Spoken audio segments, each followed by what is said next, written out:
Welcome to Breaking Doctrine, presented to you by the Combined Arms Doctrine Directorate at the Combined Arms Center at Fort Leavenworth, Kansas. The views expressed here are those of the individual and do not represent the views of the Combined Arms Center, U.S. Army, or U.S. government. Welcome to Breaking Doctrine, a U.S. Army Combined Arms Center podcast on emerging doctrine and the Army's vision of warfare. Hello, I'm Major Avalon Dillon with the Combined Arms Doctrine Directorate. I'll be hosting today's episode where we'll discuss the relationship between doctrine and transformation in contact. Here to talk about this unique relationship and their recent experiences are the 3rd Infantry Division Command Team, Major General Christopher Norrie, and Command Sergeant Major Jonathan Reffeor. Gentlemen, welcome to the show and thank you for joining us. Thank you. Sir, first off, to establish understanding, can you describe the differences between transformation in contact, modernization, and innovation? Yeah, and I'd like to do that against kind of the backdrop of the scale of kind of what we do down here in 3rd Infantry Division. But when you look at transforming in contact, for us, it's exactly what the Chief of Staff of the Army has talked about. It's using what we have today better. And we're doing that. We've got a brigade that's just starting a rotation at Hohenfels Combined Resolve. And they've been designated as a transforming contact brigade, and they have been evolving, changing, and innovating, really transforming fundamentally for the last year and a half since the chief talked about it. Modernization is getting our units resources, and we have two of the most modern armor brigade combat teams in the Army. They've been fielded new tanks, new Bradleys, new AMP-Vs, JLTVs, new equipment. And then innovation for us, we think about it in two ways, kind of the hardware, observing what's happening in the world, and then integrating those technologies into our formations. But then also more powerfully is our headwear, how we think about these kinds of problems in our formations as well. When you think about what we're trying to do here in 3rd Infantry Division, what we assess that we uniquely offer in 18th Airborne Corps, we call ourselves the hammer of America's 18th Airborne Corps. And what we offer uniquely is scale. And what we want to be here in the 3rd Infantry Division is the very best in the world at large-scale ground combat operations. When you look at the scale of what we do, we've, one armor brigade combat team, they've got about 1,240 combat vehicles, 35 to 3,800 soldiers. They carry 8,220 or so main gun rounds, consume 150,000 gallons of fuel every day. The net explosive weight equivalent of what they carry just in one armor brigade combat team is equivalent to 5 GBU-43s, the largest non-nuclear weapon that we have in our nation's military inventory here. And one of our brigades carries the net explosive weight equivalent, again, of 5 of those here. So these are big formations that you point at the industrial might of another nation to break the will of any adversary that would dare harm our national interest or our way of life. These formations, they're like the equivalent of having a 6'9" offensive lineman that weighs 480 pounds in the National Football League and can run a 3.9 second 40-yard dash. So the 18th Airborne Corps, in addition to transforming in contact, modernizing, and then innovating, has given us some very clear guidance. The way that we think that we would win is combined arms at night and at scale. And 18th Airborne Corps has directed us to do a majority of our training repetitions at night to practice combined arms, to conduct rotations, heavy light rotations at the Joint Readiness Training Center. And that's got a lot of implications for us, for how we train here. And I'll just turn it over to Command Sergeant Major Reffeor to provide his own thoughts about some of the innovations, what we're trying to do, and what those changes mean in our formations. Hey, man, Sergeant Major Reffeor. So I think really when you look at the 3 topics that you actually asked us to, highlight at the beginning is where does the NCO fit in there? That's really where we kind of try to figure that out. So here at 3rd ID, we look at it as, the fighting NCO. So our NCOs, they own the current fight. They own the innovation.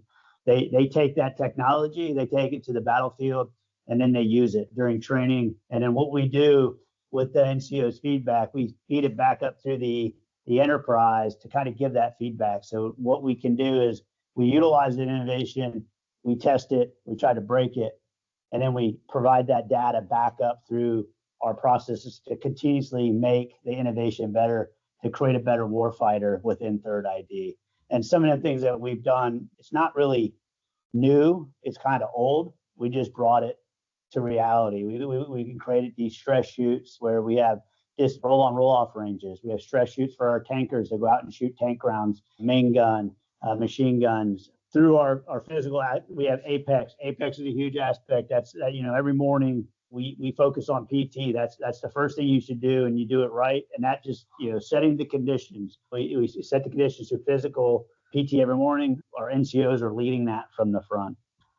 Thank you for that, both of you. I mean, that's very insightful to understand and set the framework for how 3rd Infantry Division is getting after this TIC initiative. What feedback could either of you offer for any future organizations that are preparing to become a transformation and contact organization? First, Transform and Contact is driving a tremendous amount of change in those brigades that have been identified as Transform and Contact units. But there is a tremendous, it is driving a tremendous amount of change across the Army. Being here in 18th Airborne Corps, we've learned from the 101st Airborne, the IBCT, they had doing Transform and Contact from the 10th Mountain Division and the 25th Infantry Division as well. The brigade commanders are cross-talking all the time about kind of what they've tried, what they've learned, how we can organize and do things differently and better. Just as a discrete example, in 2nd Brigade, 101st, their brigade command post for their last, I think they're doing another rotation now, but their last rotation was very small. It was 4 Humvees and a tent. Our own, these big mechanized formations, Raider Brigade, when they went to the National Training Center for their rotation, their command post was 4 AMVs and a tent, very small. And so the configurations are similar. It's driving a lot of change with how we view organization, integration of technologies, et cetera. A really interesting thought here is what are we transforming, or what are we kind of comparing ourselves to when we transform here? We've had a lot of conversations about visualizing what that first fight might look like. When you kind of go through that or think about that, there are some logical kind of outcomes. We think that the pace of that fight with, a peer, a near peer adversary would be very, very fast, and confusion would be normal on the battlefield. Just like Command Sergeant Major Reffeor talked about, that's why doing things like stress shoots, injecting ambiguity into our training is so important. We don't want our soldiers and our teams to experience that for the first time while they're in contact. The fundamentals, that's what it comes down to, right? Having the right foundation of fundamentals, that our view is decisive. We think that on this battlefield, that information parity might be the best that we get to. On a nearly transparent battlefield, we might have a point of decision kind of superiority, but it might not be information we can use or that we're in a position to take advantage of. We absolutely believe that our units have to operate on intent, and that's why Command Sergeant Major Reffeor's investment in our NCOs is so important. It's decisive to what we're doing here. We think we've got to be comfortable operating with degraded communications. There'll be a ton of clutter on the battlefield. We think that masking and deception matter. Obscuration will be critical. We think that a potential adversary will be likely able to quickly mask, may use chemical munitions. And then finally, that grit really matters, just that ability to keep fighting with 50% of your formation or a degraded set of capabilities. And I'll go back to Command Sergeant Major Reffeor here. I think that we have to think differently about how we train for that. Again, this idea that transforming in contact, it is kind of the integration of hardware, observing technologies and emerging changes in the world around us, but also how we think about fighting and then how we train for that. And so just like Sergeant Major Reffeor talked about with training here, I'll just turn it over to him to talk about that. I think that transform in contact, there's a lot that goes underneath that, and it's a lot of hard work.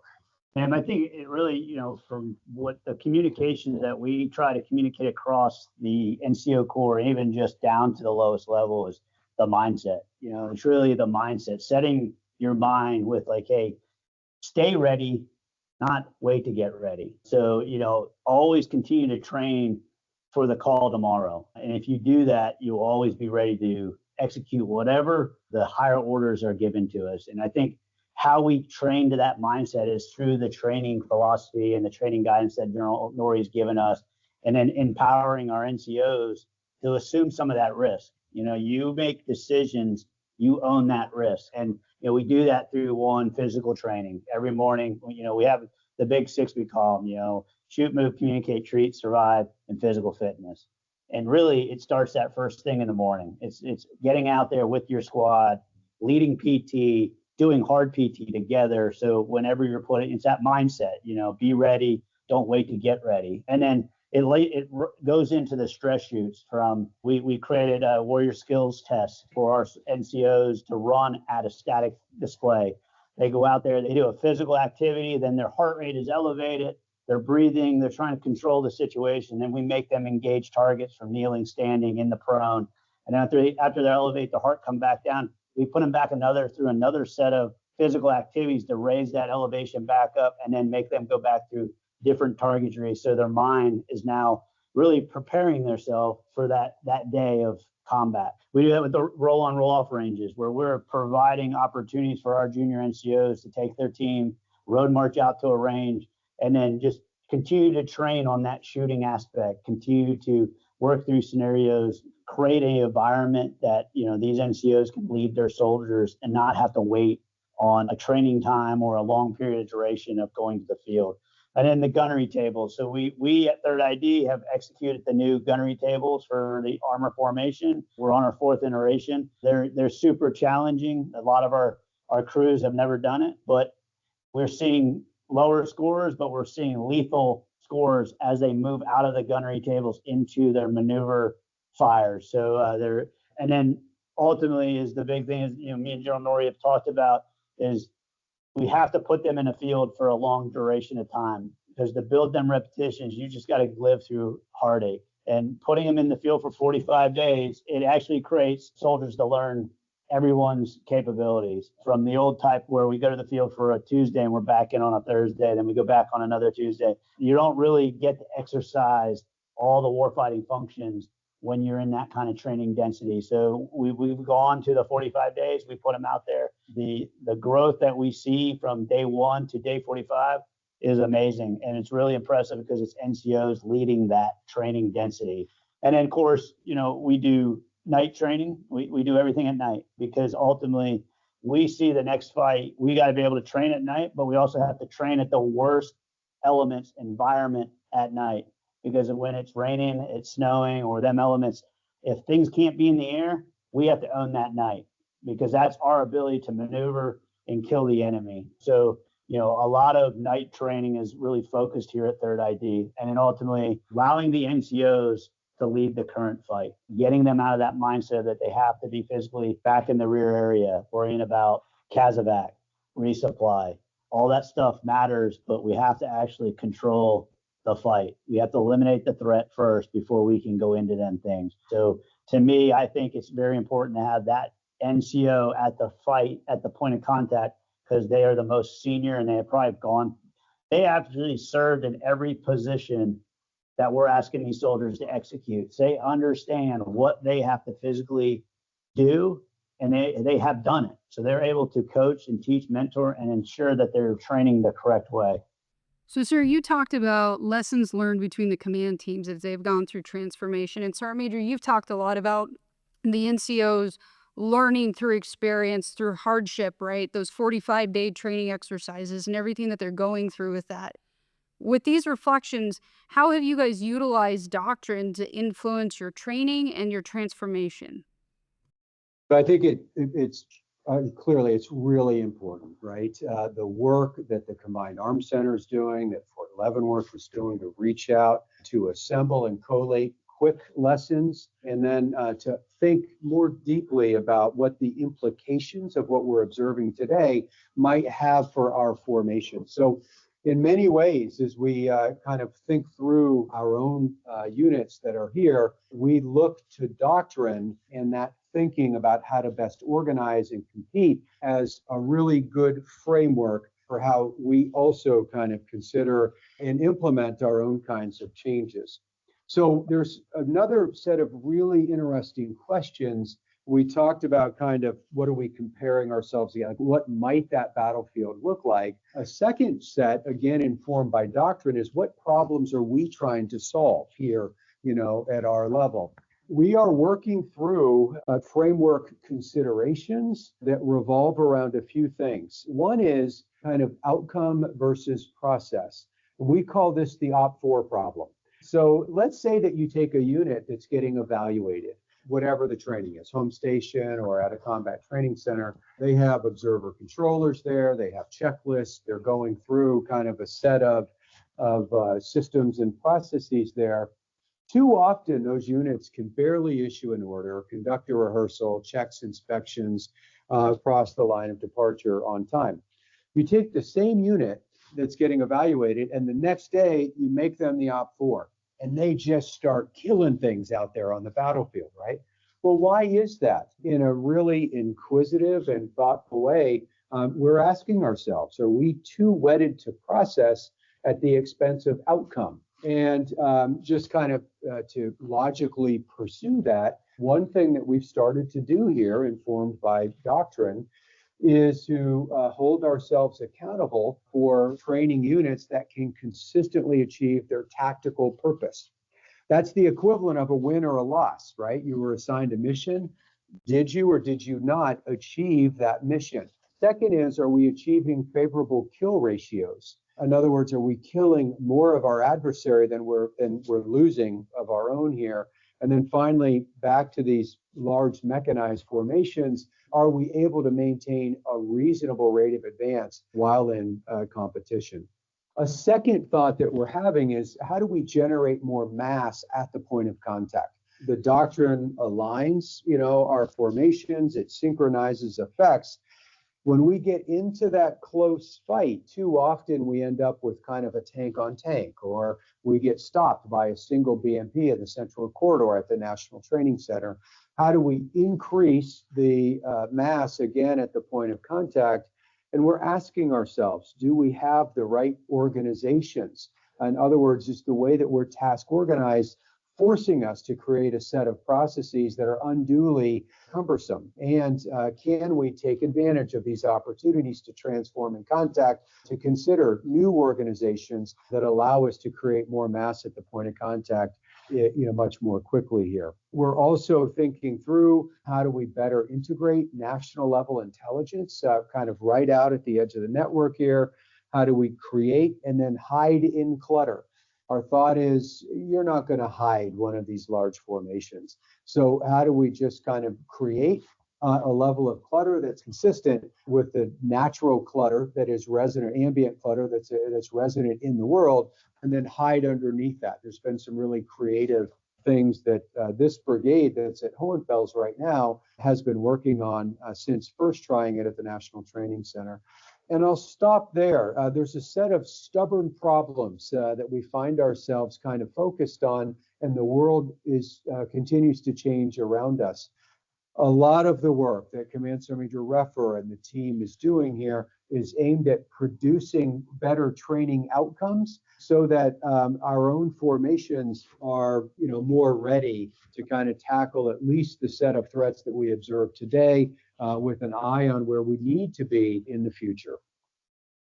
So it really sounds like doctrine has informed the how, but through your observations, the training, your lessons learned, you guys have really figured out the what and how to apply it.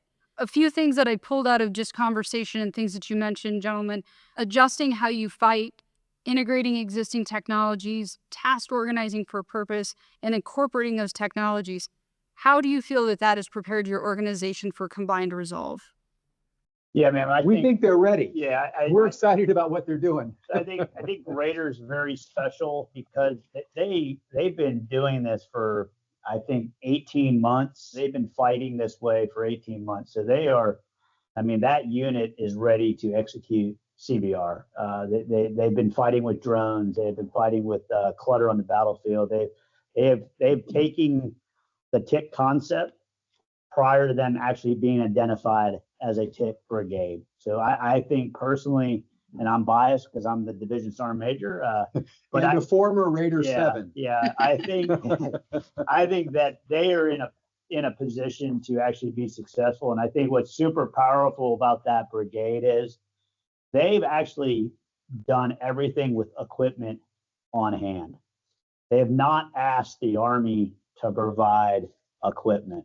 And I think that is truly, I commend that organization doing that. They basically took a bunch of old equipment and repurposed it to actually achieve an end outcome to basically create survivability and also create more lethal formations. So I think they are super prepared through their training density to their NTC and now what they've prepared to do in Europe and then their opportunity to do CBR. I think the results from that rotation will be it would be exciting to see. That's awesome. So how do you both see the utilization of armored formations used in future rapid deployment scenarios? So we've been working, really hard to kind of rebuild, double down on our own ability to deploy rapidly. Being here in the 18th Airborne Corps, at least our own assessment, we have to move as fast as the 82nd Airborne Division and be more lethal than any unit in 3rd Armored Corps. That means a lot down here. And I know you're a dog-faced soldier. That means you've got to be ready to deploy today. To reinforce what Commander Major Reffeor said, not get ready for tomorrow, but be ready to deploy today. We have an immediate response package that we've maintained for the last year and a half. We've exercised that at least 7 times. It's a package, it's a mechanized package that includes sustainment and mission command. That package flew out to the National Training Center last year for Raiders rotation. We've flown them down to the Joint Readiness Training Center to do heavy light rotations. And those are a really important aspect as well of innovating and kind of understanding. We would absolutely fight with the 82nd, with light infantry formations together as a combined arms team. Each of those formations offers different things kind of on the scale of capability there. And it's really important for us to go down to JRTC and to fight with the 82nd and the 101st and the 10th Mountain Division. And when we do, we take advantage of the opportunity to fly our formations down there. We just had a mechanized formation at Fort Bragg doing home station training with the 82nd before they went to JRTC.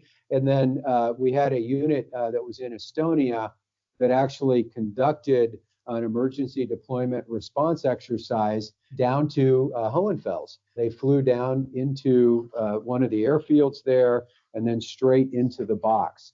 That does a lot for us. And I'll ask our Major Reffeor to talk as well. First, very practically here on our installation, that builds our own kind of capacity in our garrison, in our airfields, with our rail, with CIF, with our human resources, so that if we get directed to deploy, and in 18th Airborne Corps, we will. We expect, this is historically, we deploy very quickly here in 3ID.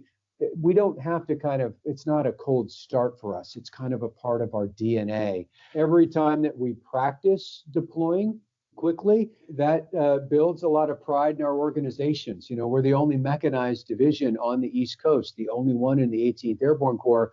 And then from a cultural standpoint, we're all dog-faced soldiers. It's a different life here. And it really helps on a lot of different levels.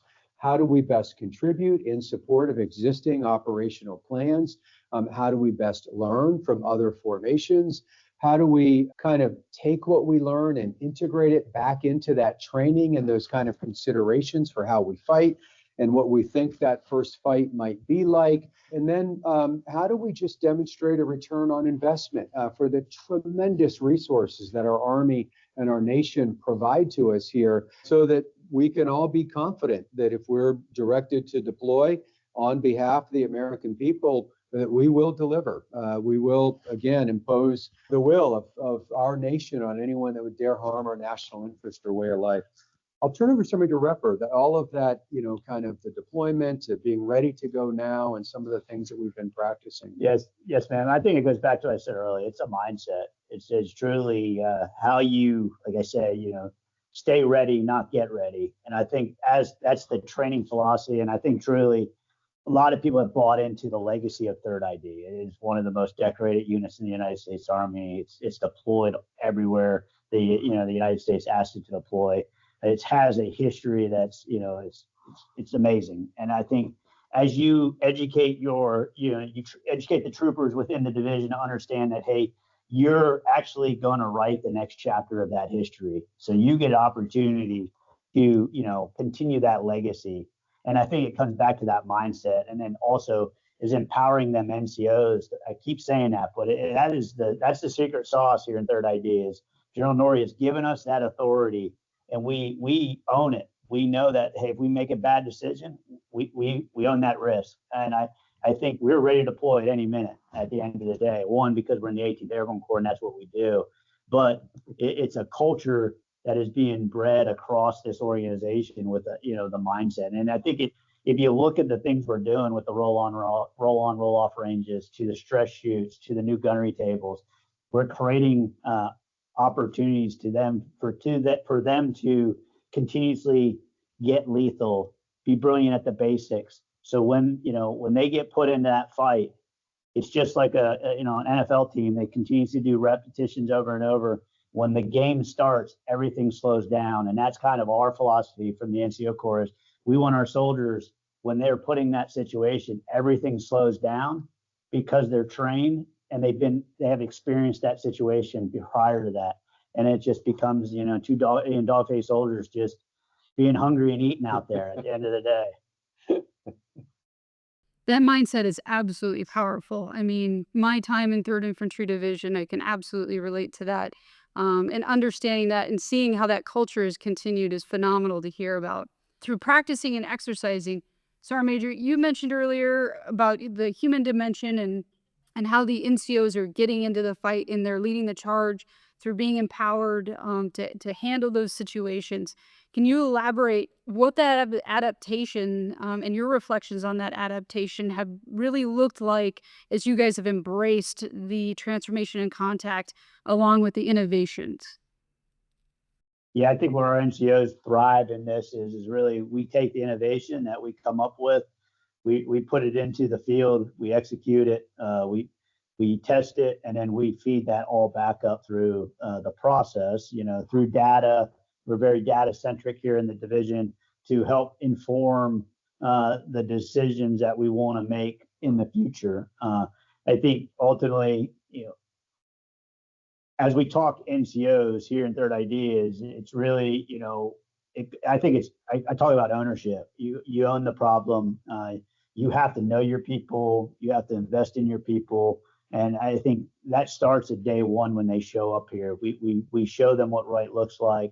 We show them what we expect from them every day. And then we hold them to a standard to achieve. We don't lower that standard. We get them to come to that standard, and we want them to exceed that standard. And, I think it shows within our retention numbers. It shows in our, the families like it to be here, like being here at 3rd ID. So that's all right. Yeah. That's awesome. I don't know if that's what you're looking for. Absolutely. No, it's great to hear that. Understanding that our NCOs are really taking charge of how you guys are envisioning your formation writ large is empowering to hear about. That embracing of the transformation culture is huge, right? Kind of tying it back into our doctrine, as we look at FM30, the imperatives or actions Army forces must take to defeat enemy forces and achieve objectives at an acceptable cost. With the latest revision that we just did here, The writing team took a lot of feedback from the field, as well as observations, to recast those imperatives with a lot more proactive language, which it seems like you guys have really embraced. Specifically, 2 imperatives that were emphasized: make initial contact with sensors, unmanned systems, or the smallest element possible. How do you guys see leveraging your human aspect, right? The headwares you mentioned, sir, and then the technology and the transformation to really get after this imperative? It's interesting, and I turn over to Sergeant Reffeor. He's got some wonderful thoughts. As we do this more, we learn more about what we can do. So we've got AMP-Vs. Those are incredibly capable vehicles that allow us to configure our mission command differently. It allows us, we're experimenting now with a mesh network. It's kind of a repairable forward network that's terrestrial based, that's consistent with what's happening in our infantry formations. Sustainment, 3D printing or additive manufacturing while we're in competition and contact there. Fires, we offer that kind of uniquely in support of our formations. And then finally, delivering UAS at scale, direct fires at scale, et cetera here. The making initial contact, that's all about generating more mass at the point of contact. And so creating training that allows us to get the fundamentals correct, and then integrating UAS, integrating loitering munitions, creating clutter on the battlefield, and then moving to a different part of the spectrum here to kind of hide in plain sight on a nearly transparent, as we visualize, battlefield here as well. How we kind of create a network that allows us to move quickly globally is really important also. Our thought here is that we need to kind of train here like we expect that we would fight. And if you think about how we've done business over time, it's a series of reinventing ourselves. We're deployed and we act one way. We come back and too often we go back to kind of a corporate stance in our offices, et cetera. Then we go to the field and we act differently than we do when we're deployed and when we're at home station. And so when we came back from Europe, we established a command post here, a main command post here in the headquarters. We used the same systems that we would use every day, that we think we would use if we were directed to deploy somewhere. We have a communications architecture that's connected around the world here, up to 18th Airborne Corps and then to forward theaters. And we have a battle rhythm that allows us to kind of, practice how we think we might fight every single day. And that kind of mindset there, being able to defeat, enemy forces, achieve objectives at an acceptable cost. I think that being in the right stance every day as a division is a really important part of that. Again, so the distance between where we are and where we need to be is not so far that it's insurmountable. When you add to that kind of all of the innovations, the kind of hyper integration of capabilities at the edge of the network, all of the UAS, loitering munitions, electromagnetic, experimenting with different ways to communicate, offering sustainment at scale, 3D printing, additive manufacturing, Project Sandhills, the remote breaching, some of the different robotics, integrating all of those technologies in addition to the training, in addition to the mindset, in addition to the stance, allows us to do those kinds of things here. And then finally, being able to quickly observe the world.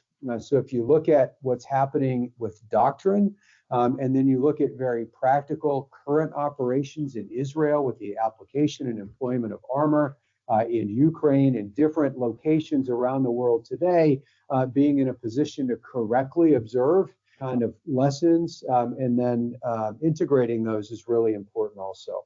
Yeah, man, I think one thing that I will tell you that is we challenge all our soldiers to be thinkers and learners, to think outside the box, empower them.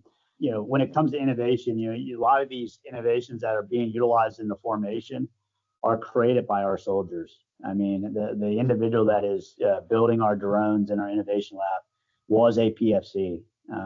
He is down there. I mean, it's just knowing the capabilities of your soldiers and where they come from and how you can actually use them. And that's how, we're using that in our UAS integration or deception. All these ideas that are being created in the formations are coming from the point of contact. It's junior soldiers, it's junior NCOs, it's junior officers that are just like, hey, I have a problem.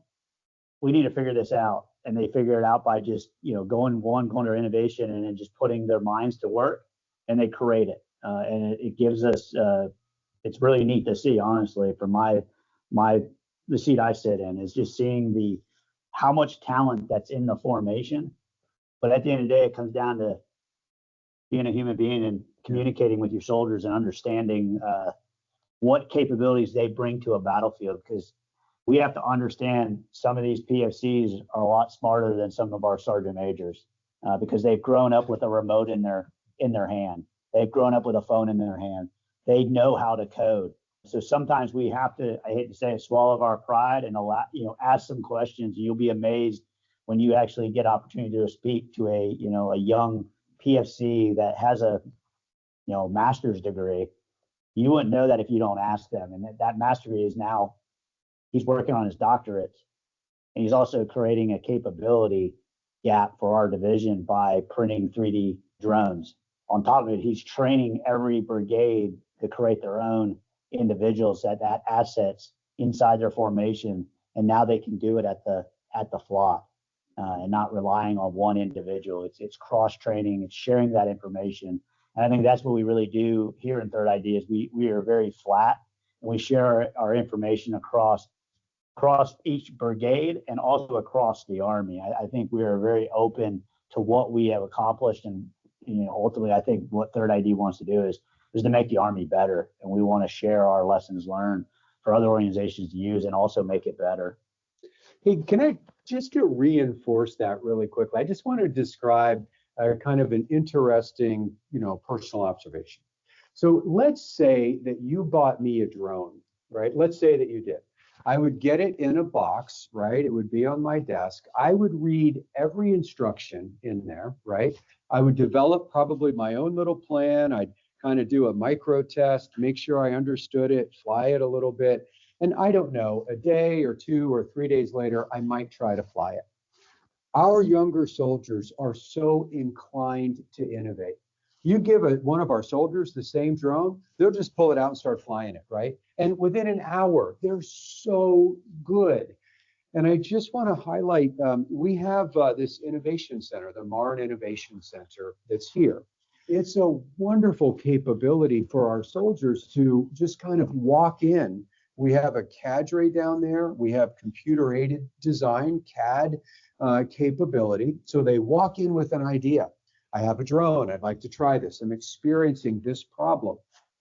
They kind of think through it with the team there. They design something, and then we have machining and 3D printing, and they build it and they try it. We've got wonderful partnerships with Georgia Tech, Carnegie Mellon, Army Futures Command.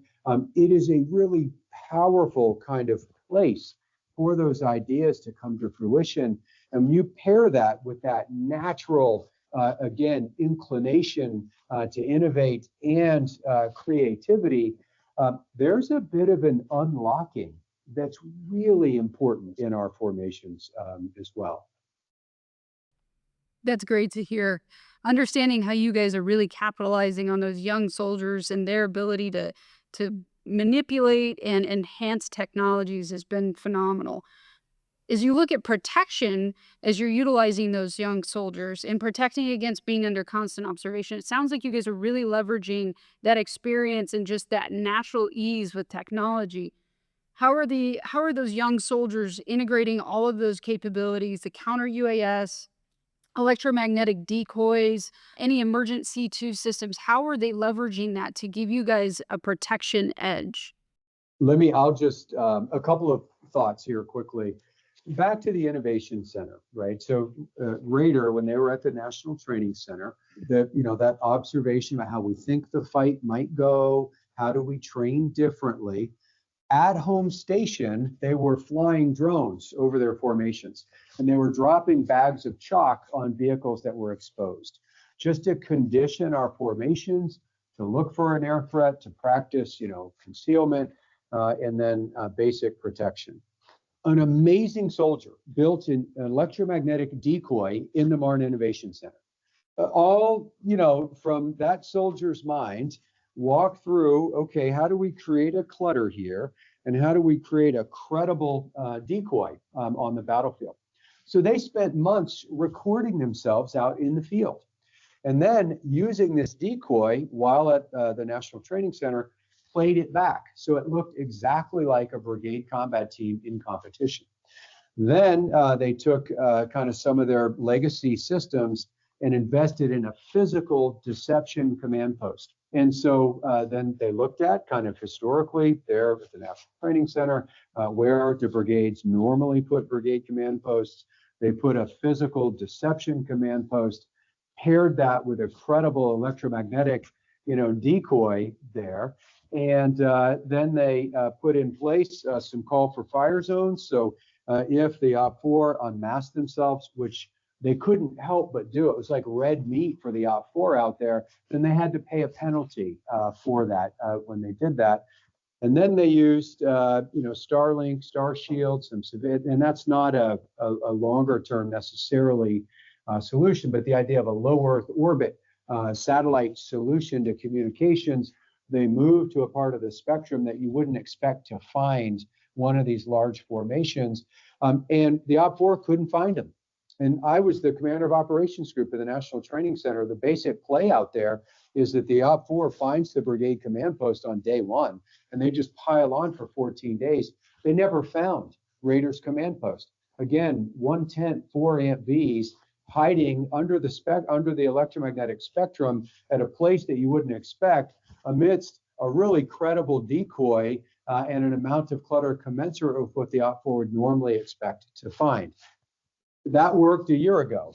That worked, they're going to try some variations of that now. One observation from when we were in Europe is our counterparts in Europe described the war in Ukraine as a 90-day war. And they would introduce an innovation. It would take, the Russians about 90 days to offset it. And they were stuck in this cycle of innovating and then offsetting, right? And so how we think about it today may change in the future. What doesn't change is everything Sergeant Major Reffeor talked about. We got to get out in the field and do the hard work. We got to build grit and resilience. We have to ensure that our formations are ready, that they're masters of the fundamentals, that we're conditioned to think differently about how we would protect ourselves in this environment while in competition here.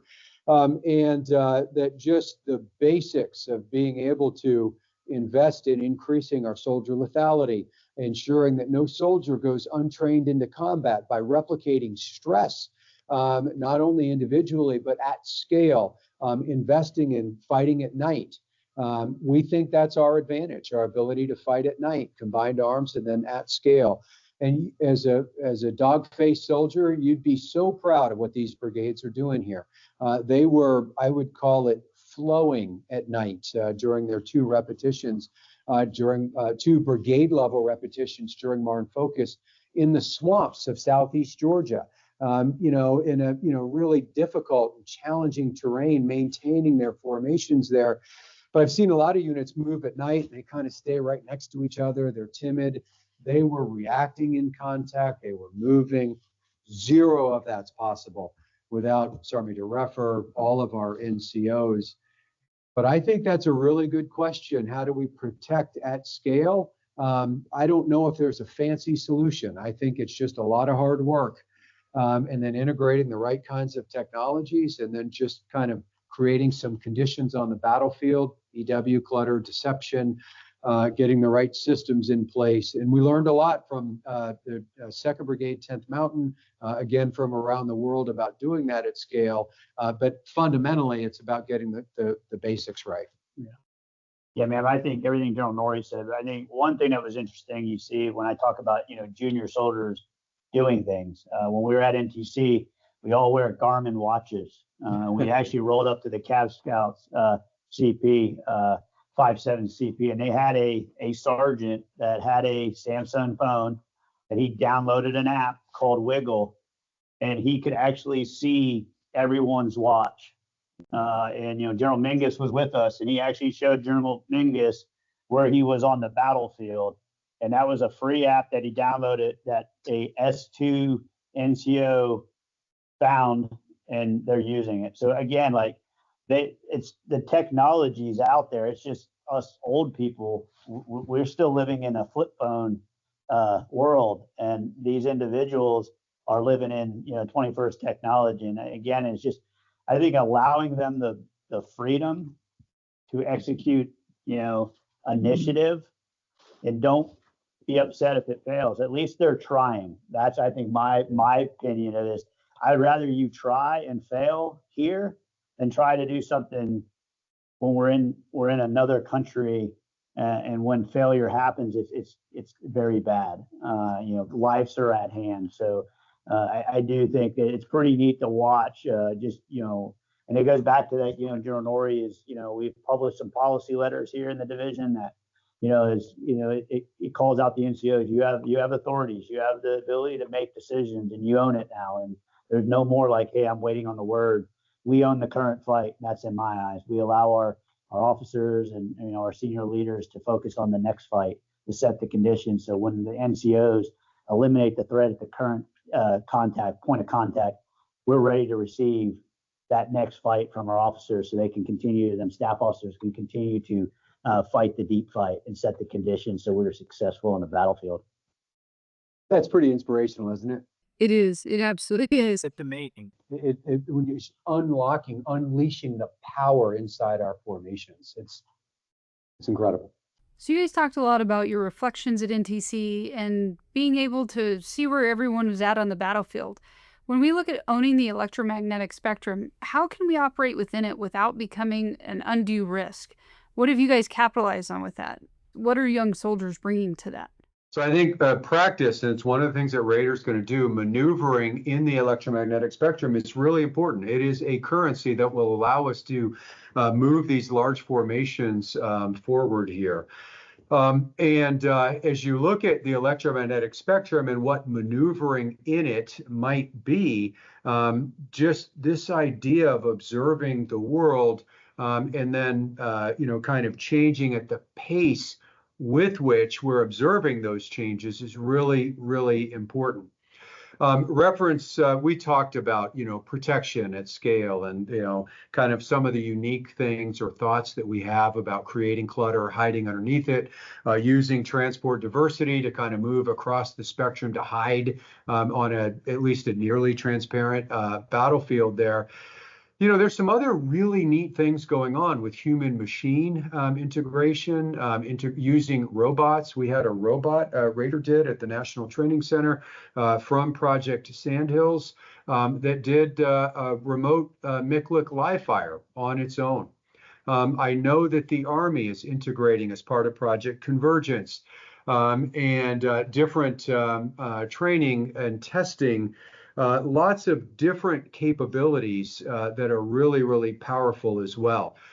As Sergeant Major Reffeor talked about, the ability to see ourselves in the electromagnetic spectrum, to record ourselves, to reduce our signature as much as we can, to see the environment, kind of what is the ambient noise level, and then how do we pull these big formations underneath that. And then also to kind of be able not only to electronically sense the enemy, but electronically attack our enemy formations is really important as well. And then taking advantage of that kind of maneuvering in the spectrum, there might be, kind of certain circumstances in which we might not physically be able to maneuver humans, but maneuvering non-humans, related to that kind of whole of organization approach there might be a really, good way to tackle that.